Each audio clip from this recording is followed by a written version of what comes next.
Hello दोस्तों, शून्य से शिखर में आपका बहुत बहुत स्वागत है। आज हम बात करेंगे महत्वपूर्ण पुस्तकें तथा उनके लेखक के बारे में। तो वीडियो के अंत तक बने रहिए। वेद क्या है, कौन से राइटर हैं और मतलब कौन कौन सी किताबें हैं, उनके बारे में हम चर्चा करेंगे। तो वीडियो के अंत तक बने रहिए और देखते रहिए, ठीक है। तो हम सबसे पहले बात करते हैं अष्टाध्यायी की, जिसे आप सभी जानते हैं। इसको लिखने वाले कौन थे? इसको लिखने वाले जो है पाणिनि थे, ठीक। वहीं अगर बात करें रामायण की, तो रामायण को लिखने वाले कौन है? वाल्मीकि हैं। और बात करते हैं महाभारत की, तो वेद व्यास जी ने लिखा था। अगर पूछा जाए आपसे कि वेद व्यास का पूरा नाम क्या है, तो कृष्ण द्वैपायन वेद व्यास जी महाराज उनका पूरा नाम है। बात करते हैं अर्थशास्त्र के जनक कौन है, या उनको लिखने वाले कौन थे? चाणक्य ने अर्थशास्त्र को लिखा है। महाभाष्य जी ने पतंजलि को लिखा है। एन सहज सारिका सूत्र नागार्जुन की है। बात करते हैं बुद्ध चरित्र अश्वघोष के द्वारा लिखी गई है। फिर सौंदर्य आनंद, ये अश्वघोष के द्वारा ये भी लिखा गया है। फिर आ जाते हैं हम दूसरी स्लाइड पे और बात करेंगे इसको किसने लिखा है, तो महाविशाखा शास्त्र वसुमित्र की है। स्वप्रवास दत्ता भास की है। कामसूत्र को लिखा है वात्स्यायन ने। वही कुमार संभव कालिदास की है। अभिज्ञान शाकुंतलम कालिदास की है। विक्रमो उर्वशिया कालिदास की है। मेघदूतम कालिदास की है। रघुवंशम कालिदास की है। कालिदास की इनमें से जो अभिज्ञान शाकुंतलम है, इन ये अधिकतर बार बार पूछता है, तो इसको नोट जरूर कीजिएगा। फिर दूसरा है कि जो है कि बात करते हैं कालिदास का ही मालविका मित्रम, ये भी बहुत पूछता है। जो नाट्य शास्त्र भी भरत मुनि की है, जिन्होंने क्या कहते हैं रसों को बताते हैं कि कितने प्रकार के रस होते हैं। देवी चंद्रगुप्तम विशाखा दत्त की है। वृक्ष कटिकम शूद्रक की है। सूर्य सिद्धांत आर्यभट्ट ने दिया था। और बृहद संहिता 12 महीन ने दिया था। पंचतंत्र को विष्णु शर्मा ने दिया था। और कथा सरित सागर सोमदेव ने दिया था। सोमदेव एक नाम है, ना कि और कोई इसका अर्थ लगाइएगा। एंड दूसरा है कि जो है कि हम बात करें कि इसको किसने दिया था, तो जो वसुबंधु थे उन्हें अभिधम्म कोश दिया था। अभिधम्म कोश और अभिधम्म चक्र प्रवर्तक दूसरा चीज है। अभिधम्म कोश को वसुबंधु ने दिया था। मुद्रा राक्ष को विशाखा दत्त ने दिया था। वही रावण वध, मतलब वो जो रावण वध नाम से स्पष्ट होता है, रावण से होता है, और इसे भट्टिट ने दिया था। कीर्तार्जुनियम भारवी का है। संस्कृत में अधिकतर बार बार पूछा जाता है, चाहे वो टेट हो, सुपर टेट हो या अदर एग्जाम में नॉर्मली कीर्तार्जुनियम के बारे में पूछा जाता है। तो कीर्तार्जुनियम के राइटर कौन है? भारवी है। वहीं 10 कुमार चरितम दंडी की है। और हर्षचरितम भारभट्ट की है। भारभट्ट जो है कौन थे, ये आप जरूर बताइएगा। बात करते हैं कादम्बरी की, ये भी भारभट्ट की है। वासव दत्ता सुबंधु की ये पुस्तक है, ठीक है। एंड दूसरा है फिर नागानंद हर्षवर्धन की है। हर्षवर्धन ने रत्नावली, प्रियदर्शिका, ये तीनों चीजें लिखी हैं। नागानंद रत्नावली, प्रियदर्शिका, ये किसकी है? हर्षवर्धन की है, तीनों की तीनों। एंड बात करते हैं मालती माधव भवभूत की है, ठीक है। मालती माधव पूछता है आपको हिंदी में कि भवभूत के द्वारा यह मालती माधव को किसने लिखा है, तो किसने लिखा है? भवभूत ने लिखा है, ठीक है। फिर पृथ्वीराज विजय जयानक ने लिखा है। एन कर्पूर मंजरी राजशेखर, कर्पूर मंजरी भी बार बार पूछता है। इन काव्य मीमांसा भी पूछता है, किसने लिखा है? राजशेखर ने लिखा है। फिर लिखा है नौ सहसांग चरित, ये पदम गुप्त की है, ठीक है। इस बात को याद रखिएगा। फिर चलते हैं दूसरी स्लाइड पे। एंड आप लोग जो इस चीज को नोट करना बिल्कुल ना भूलें। एंड ठीक है, ओके,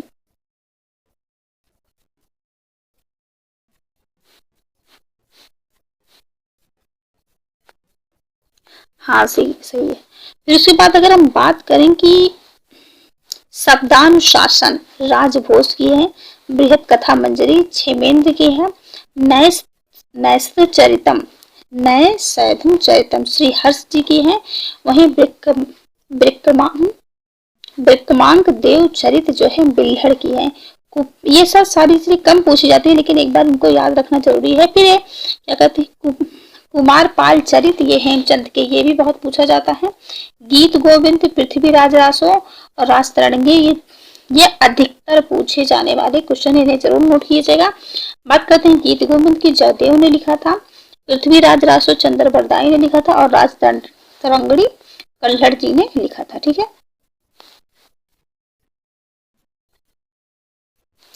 फिर आ जाता है रासमाल सोमेश्वर की है।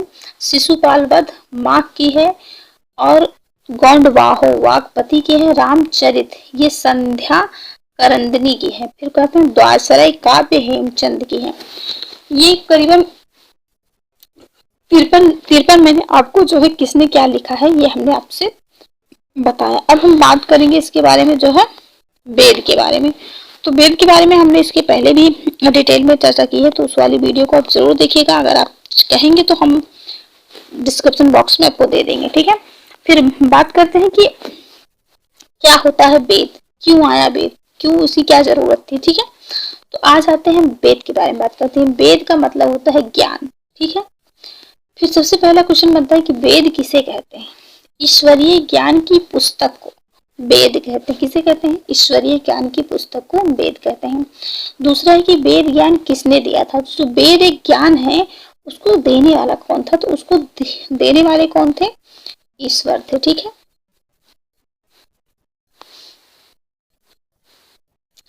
फिर है कि जो ईश्वर ने वेद ज्ञान कब दिया था। तो जब ये वेद कब आया था, सभी लोग जानते हैं सबसे प्राचीन क्या है, वेद है। तो ईश्वर ने सृष्टि के आरंभ में वेद ज्ञान दिया था। और फिर बात करते हैं 4 नंबर क्वेश्चन की, ईश्वर ने वेद ज्ञान क्यों दिया, अगर इसको देने की आवश्यकता क्या थी, तो मात्र मनुष्य के कल्याण के लिए। ठीक है, वेद क्योंकि जानवर नहीं पढ़ते इसलिए केवल यही समझा जाता है कि मनुष्य मात्र कल्याण के लिए, अगर मनुष्य कल्याण करेंगे तो और भी पशु पक्षियों का कल्याण होगा। ठीक है, फिर है कि वेद कितने हैं, तो वेद 4 हैं, आप सभी जानते हैं, ऋग्वेद, यजुर्वेद, सामवेद, अथर्ववेद।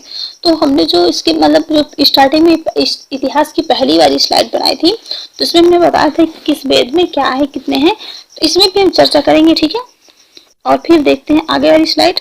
तो आगे वाली स्लाइड में क्या है कि बात करते हैं कि जो वेद है, वेद को जो है ब्राह्मण के, जो मतलब जैसे कि ऋग्वेद हो गया, इसको किस ब्राह्मण ने लिया, यजुर्वेद है इसको किसने किसके लिए है, तो वेद और ब्राह्मण, मतलब ऋग्वेद को कौन से ब्राह्मण को दिया गया, ऐतरेय ब्राह्मण को। यजुर्वेद को शतपथ ब्राह्मण के लिए था।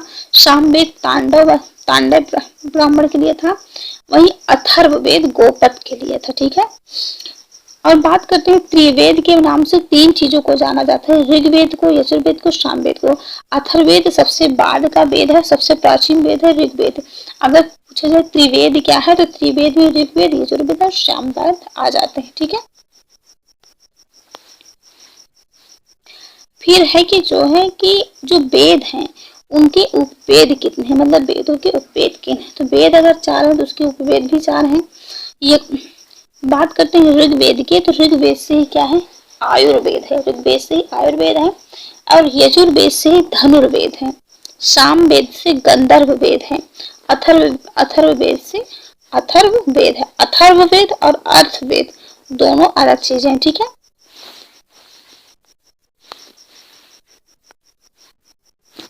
फिर है कि वेदों के अंग कितने हैं, तो वेदों के 6 अंग हैं, जिससे ये पूछता जरूर है कि वेद के कितने अंग हैं। ठीक है, तो शिक्षा, कल्प, निरुक्त, व्याकरण, छंद, ज्योतिष। शिक्षा, कल्प, निरुक्त, व्याकरण, छंद, ज्योतिष ये वेदों के अंग यानी उपांग माने जाते हैं। ठीक है, फिर है कि जो वेद का ज्ञान ईश्वर ने किन ऋषियों को दिया था, तो जो वेद कितने थे, 4 थे, तो उनके ऋषि भी 4 ही होंगे। तो इन 4 ऋषियों को दिया गया था। तो जो ऋग्वेद को पढ़ने वाले थे अग्नि ऋषि थे, यजुर्वेद को पढ़ने वाले वायु ऋषि थे, और सामवेद को पढ़ने वाले आदित्य थे, आदित्य यानी सूर्य।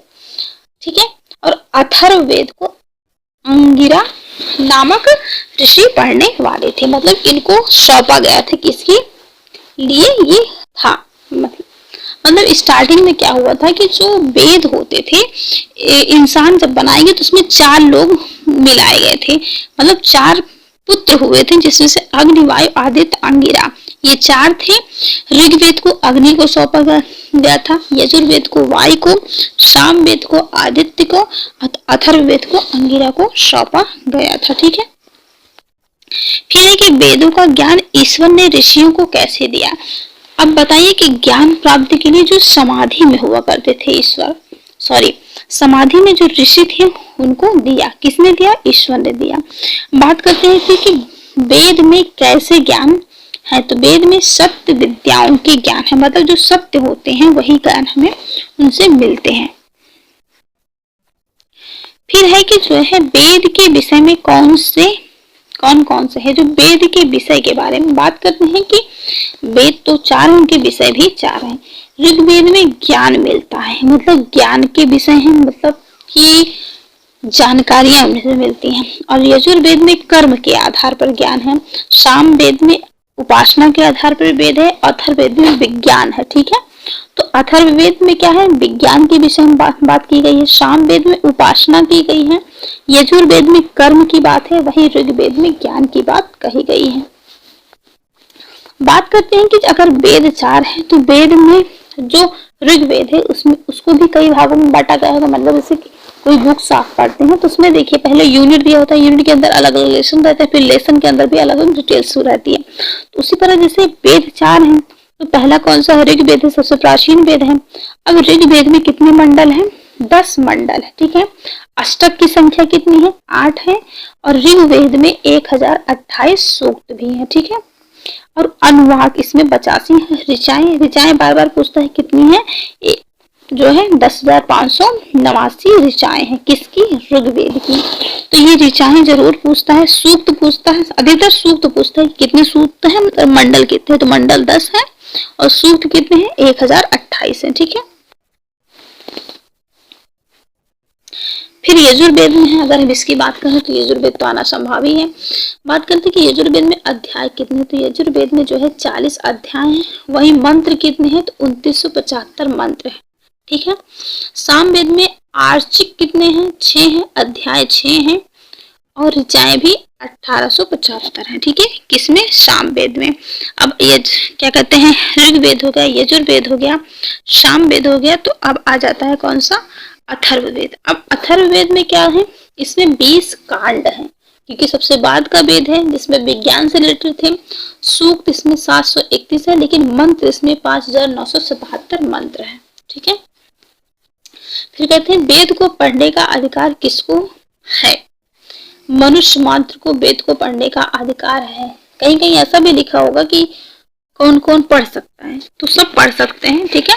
ऐसी कोई बात नहीं है, लेकिन उत्तर हमारा सही होना चाहिए। फिर क्या कहते हैं कि वेदों की मूर्ति पूजा का विधान है, तो वेदों में मूर्ति पूजा का विधान बिल्कुल भी नहीं है।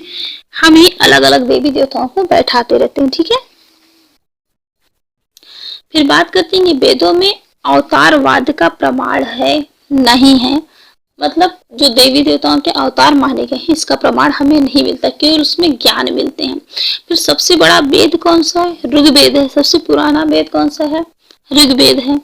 ऋग्वेद में किस चीज की जानकारी मिलती है? हमें उससे ज्ञान प्राप्त होता है। वेदों की उत्पत्ति में कब हुई थी? वेदों की उत्पत्ति जो है सृष्टि के आदि से परमात्मा द्वारा हुई थी। अब ये तो नॉर्मली बात हुई, लेकिन लिखित में अगर हम पूछे तो कितनी बात हुई? तो बात करते 1,96,8,43,000 वर्ष पूर्व हुई थी। किस चीज की? वेदों के बारे में जानकारी। ठीक है। एंड फिर आ जाते हैं हम, देखिए कहते हैं वेद के सहायक दर्शन शास्त्र हैं। मतलब उसके उपअंग कितने हैं और उसके लेखक का क्या नाम है? तो उपअंग इसमें भी 6, जैसे वेदांग 6 थे, तो उसके जो दर्शन थे मतलब न्याय दर्शन, वैशेषिक दर्शन, योग दर्शन, मीमांसा दर्शन, शाक्य दर्शन, वेदांत दर्शन, ये अलग अलग मुनियों ने दिए हैं। न्याय दर्शन को ये भी पूछता है आपसे। ठीक है। पूछेंगे दर्शन कितने हैं, तो 6 हैं। पूछा गया योग दर्शन किसने लिखा है, ये सारी चीजें आपसे बार बार क्वेश्चन ऐसे ही बनते हैं, ठीक है।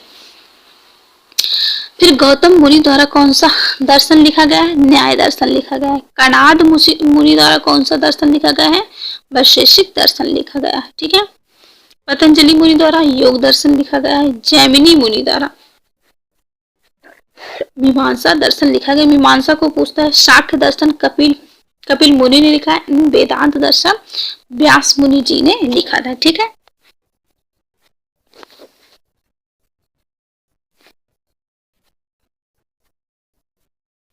फिर शास्त्र के विषय में क्या है, मतलब शास्त्र जो है इसमें लिखा क्या गया है, जो वेदों के शास्त्र है, वेदों द्वारा लिखे गए शास्त्र हैं, उसमें लिखा क्या गया है। उसमें आत्मा, परमात्मा, प्रकृति यानी जो नेचर से और जगत की उत्पत्ति, मुक्ति अथवा सब प्रकार की भौतिक व आध्यात्मिक ज्ञान शास्त्रों में है, ठीक है। अब ये कहेंगे कि इसमें कैसे हो सकता है, जो साइंस है शास्त्र एक ही चीज है, ठीक है। एंड प्रमाणिक उपनिषद कितने हैं, केवल 11 है, मतलब जो उपनिषद हमें मिले थे, ठीक, उतने उसमें से कितनी संख्या है, कुल 11 है। फिर सबसे ये बात हम डिटेल में करेंगे कि उपनिषदों के नाम क्या है। जो 11 हैं उनका एक नाम है जो है ईशावास्य, मतलब ईश उपनिषद है, केन उपनिषद है, कंठ, प्रश्न, मुंडक, मांडू, ऐत्रेय, तैत्रेय, छंदोग्य, बृहदारण्य और श्वेतेश्वर। ये श्वेताश्वर जो है ये भी उपनिषद है। ये टोटल 11 उपनिषद है जो हमें प्रमाणिक रूप में मिले हैं, ठीक है। फिर है कि उपनिषदों के विषय कहाँ से लिए गए हैं। उपनिषदों के जो विषय हैं वो वेदों से ही लिए गए हैं। मतलब जैसे कि आप जैसे ग्रामर की बुक पढ़ते हो या कोई और बुक पढ़ते हो तो उसमें जो अलग अलग पार्ट होते हैं, जैसे मान लीजिए आप हिंदी का पढ़ते हो, ठीक है, तो उसमें से समास अलग हो गया, ये अलग हो गया, फिर काव्य अलग हो गया, ये सारी चीजें जो अलग अलग एक बुक से निकाली जाती है। फिर इसे उपनिषद से कहाँ से लिया गया, वेदों से लिया गया है। अब बात करते हैं वेदों से ही 4 वर्ड के बारे में मिलता है। 4 वर्ड क्या है, मतलब जाति। फिर क्या है, ब्राह्मण, क्षत्रिय, वैश्य, शूद्र, ये 4 होते हैं। कामों के आधार पर बांटा जाता है। हमने इसे इतिहास वाले चैप्टर में आपको डिटेल में पढ़ाया है कि शूद्र किसे कहते हैं, वैश्य किसे कहते हैं, क्षत्रिय किसे कहते हैं एंड ब्राह्मण किसे कहते हैं। फिर उसके बाद हम आ जाते हैं अगली स्लाइड पे जिसमें बात करते हैं 4 युग के बारे में। तो 4 युग कौन से थे, सतयुग, त्रेता युग, द्वापर युग और कलयुग, ठीक है। तो सतयुग जो है सबसे ज्यादा समय बीता है किसमें, कलयुग में, क्योंकि वो सत्य का युग था। बात करते हैं कितना, तो 17,28,000 वर्षों का नाम सतयुग है, ठीक है। फिर त्रेता युग आया, उसके बाद इसमें 12,96,000 वर्षों का नाम त्रेता युग है। फिर द्वापर युग आया, ठीक, जब कृष्ण का युग कहलाया, ये भी क्या है 8,64,000 वर्षों का था। फिर अब हम लोग का युग चल रहा है, मतलब अवघड़ों का, लोकड़ों का। तो कलयुग का क्या हो जाता है कि 4,32,000 वर्षों का नाम है। एंड कलयुग के जो है कुछ वर्ष बीत चुके हैं, कुछ बाकी हैं, तो अभी बहुत जीना है, देखते रहिए। एंड बात करते हैं कि सबसे लास्ट वाली स्लाइड और पंच महायज्ञ। अब ये पंच महायज्ञ कौन कौन से हैं, ब्रह्म यज्ञ, देव यज्ञ, पितृ यज्ञ और बलि वैष्णव यज्ञ और अतिथि यज्ञ, ये सारी चीजें होती हैं। और सबसे लास्ट में बात जो सबकी होती है कि सुख क्या है, दुख क्या है। तो सुख जो है वो स्वर्ग है और दुख क्या है, वो नरक है। तो बात करते हैं। बाय बाय दोस्तों, और मेरे चैनल को सब्सक्राइब करते रहिए, लाइक करते रहिए and bye bye, take care. कल फिर मिलेंगे किसी और वीडियो के संग।